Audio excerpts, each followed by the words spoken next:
Donc, on va prendre l'analyse de ce sujet d'examen 2014 sur le droit rural. On va le lire. Donc, vous exercez au sein de l'étude de Maître Bocquet, notaire à Pontchâteau, 2 rue de la Gare, et il vous confie le dossier ci-dessous. Donc, je vous rappelle qu'à chaque fois que vous avez un dossier d'examen, un sujet d'examen, sur chacun des sujets d'examen, on vous met en situation. Donc là, vous exercez au sein de l'office de Maître Bocquet en tant que collaborateur de notaire. Attention, un certain nombre d'entre vous, pendant leur stage, ont pu, même en tant que stagiaire, mettre leur prénom et leur nom. Le jour de l'examen, vous mettez ni votre prénom ni votre nom parce que l'examen est anonyme. Si vous inventez un prénom et un nom, vous inventez un prénom et un nom qui soit un peu farfelu. J'ai trouvé dans vos copies Justin Bridou, c'est très bien, parce que peu de monde s'appelle Justin Bridou. Donc là, on peut pas vous confondre avec quelqu'un d'autre. Donc, on va prendre la lecture du dossier et on y va. Donc, Madame Jeanne-Sylvie Dubois, née à Nantes le 7 janvier 1962, secrétaire, divorcée de Monsieur Thomas Jean Gontran par jugement rendu le 15 septembre 2015 par le TGI de Nantes, est propriétaire d'une terre agricole, lieu-dit le Champ de Blé, section AO numéro 456, d'1,5 hectare à Avessac. Elle l'a reçu après le décès de ses parents en 2006 et 2007. Elle était leur fille unique et la parcelle est évaluée à 75 000 €. Alors là, on a plein d'informations. Donc, on sait déjà que Madame Sylvie Dubois est propriétaire d'une terre agricole, donc d'une parcelle agricole. Et là, que si elle veut vendre cette terre, c'est probablement là-dessus que va traiter le sujet. Elle sera donc soumise à la législation qui couvre la vente de parcelles agricoles, c'est-à-dire au droit rural. D'accord ?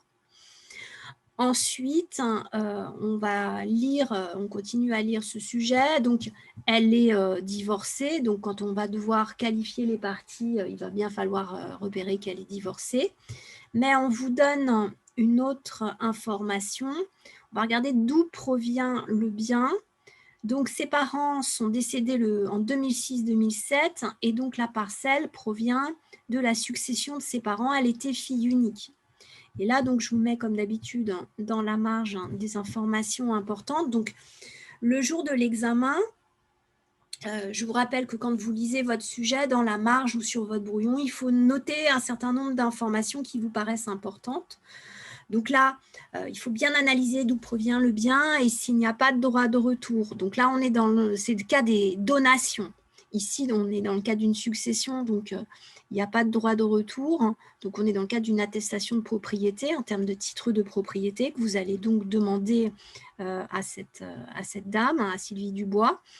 Vous voyez qu'elle est fille unique, donc il y a peu de chances qu'il y ait un pacte de préférence sur cette parcelle. Mais il faudra quand même bien lire l'attestation de propriété. Il faut savoir que le droit rural, il est un peu spécifique et on essaie de garder les terres dans la famille, d'empêcher que les terres soient revendues, en tout cas que les biens soient morcelés. Donc, il peut y avoir des clauses spécifiques à l'intérieur des actes, donc soyez attentifs. Donc, avec des obligations de faire intervenir. Pourquoi je vous dis ça? Parce qu'il va peut-être falloir faire intervenir d'autres personnes lors de la vente pour demander l'autorisation d'aliéner le bien. Donc, mais là, vous allez voir, ce n'est pas le cas. Donc, on continue la lecture. Si j'arrive à bouger mon écran. Touc, touc. Donc, on y va. Donc, cette parcelle, elle est un peu spécifique. Ah oui, autre chose, pardon, je termine. Il va falloir contrôler le prix. La parcelle a été évaluée à 75 000 €. Or, le prix des terres est contrôlé par l'État. Donc, le prix des terres est soumis à un barème. Et donc, il va falloir regarder si le prix rentre dans ce barème. Vous m'arrêtez si vous avez des questions, des remarques quant à l'interprétation de ce sujet. On continue. Alors, cette parcelle, elle est spécifique parce qu'elle est actuellement louée à monsieur Jean-Claude Edmond Bourdin, exploitant agricole. Donc, on vous donne son numéro MSA. Donc, on va voir ce que c'est dans quelques secondes. Pour un fermage annuel de 2250 €, le bail a été signé à l'étude le 20 février 2009. Ce monsieur est né à Nantes le 7 janvier 1962. Il réside 8 rue des Lilas à Vesac avec son épouse, Madame Jeannetot, Christiane.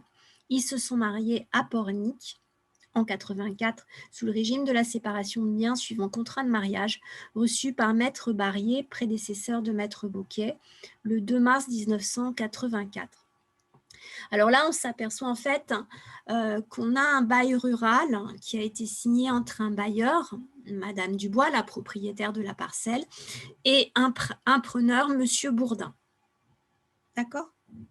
Donc, et que ce preneur est déjà exploitant agricole. D'accord? Il est immatriculé, donc on va voir que ça a une importance dans les formalités. Donc, on continue la lecture de ce sujet. Il a obtenu l'autorisation de la préfecture de Nantes en date du 15 décembre 2008, l'autorisant à mettre en place un système de polyculture-élevage avec élevage de vaches et de porcins. Alors, je ne connais pas trop les règles en matière spécifiques en matière d'élevage, etc., mais il en existe. Et en fonction des activités qui sont réalisées sur les parcelles, il va falloir effectuer des formalités spécifiques. Par exemple, là, il y a de l'élevage, mais il y a peut-être aussi du lait, il y a peut-être des quotas laitiers. Et en fonction de ce que vous produisez, il peut y avoir des règles spécifiques. Donc, mettre une petite ligne dans vos formalités, ça ne mange pas de pain. Et en études, vous verrez qu'il y a des formalités spécifiques, mais ce n'est pas l'objet du BTS notariat, sincèrement. Madame Dubois est divorcée de Monsieur Gontran, donc on vous l'avait dit plus haut. Le divorce a été prononcé le 5 mai 2014. Alors, ces informations-là qui sont là font partie donc du sujet 2014. Je vous les ai rajoutées ici, telles qu'elles figurent dans le sujet 2014. Madame Dubois a décidé de vendre à Monsieur Bourdin, preneur en place, la parcelle d'Avsac. Donc, ça, c'est ce que je vous ai rajouté, qui faisait partie du sujet 2014 et qui était en fait le 5e TD que je vous avais partagé, puisque c'est le sujet 2014. Et là, il manquait dans les 3 paragraphes, dans le premier sujet que je vous avais partagé. Donc, c'est vrai que ce n'était pas forcément très clair pour tout le monde. Donc, ici, j'espère que c'est clair pour tout le monde. Madame Dubois va vendre donc au preneur. Madame Dubois décide de vendre à Monsieur Bourdin et Monsieur Bourdin a déjà un bail sur cette parcelle.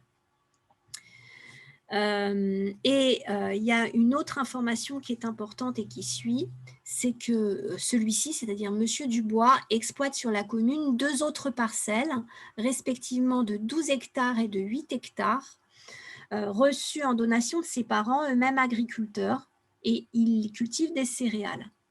Donc, il faut savoir qu'il existe ce qu'on a des règles qu'on appelle le contrôle des structures et l'administration va vérifier que l'exploitation ne dépasse pas un seuil autorisé. Et là, Monsieur Bourdin va racheter une parcelle pour agrandir sans doute les terres qu'il possède déjà et peut-être que ce seuil va être dépassé. Donc là, on n'a pas d'informations dans le sujet, mais dans les faits, si vous étiez en étude, il faudrait regarder ces seuils, ces effets de seuil. Et comment on fait? On regarde ce contrôle des structures. On continue la lecture du sujet. Donc, la parcelle n'est pas située en zone urbaine. Donc, ce n'est pas un terrain. Ça veut dire quoi? Ça veut dire que ce n'est pas un terrain constructible. Donc, c'est une parcelle agricole, le droit rural s'applique, et notamment le droit de préemption de la SAFER. Donc, deuxième information qu'on a dans cette phrase, ni dans un espace naturel sensible. Donc, ce n'est pas un espace protégé. Donc, il n'y a pas de réglementation spécifique. Un espace protégé, par exemple, un parc naturel, régional, départemental, etc. Et donc, il n'y a pas de réglementation spécifique et pas d'autres droits de préemption. Je rajoute là d'autres droits de préemption. Il n'y a pas ça. Elle fait l'objet d'un bail rural reçu par Maître Bocquet le 20 février 2009 pour une durée de 9 ans. On suppose que le bail a été renouvelé depuis, puisqu'on est en 2021. Donc, le prix de vente, on a déjà dit 75 000 €. Et là, on a une autre information. On sait que M. Bourdin finance son acquisition à l'aide de deniers personnels disponibles sur son compte épargne. Alors, ça veut dire qu'ici, on n'a pas de prêt. Il finance avec ses deniers personnels, avec son propre argent sur son compte épargne. Donc, il va falloir s'interroger sur plusieurs choses. D'abord, sur le contrôle de la provenance des fonds. Donc, je vous rappelle qu'on a un dispositif TRACFIN pour savoir d'où viennent les fonds. Donc, il va savoir d'où viennent ces 75 000 €. Il va falloir que vous le vérifiez.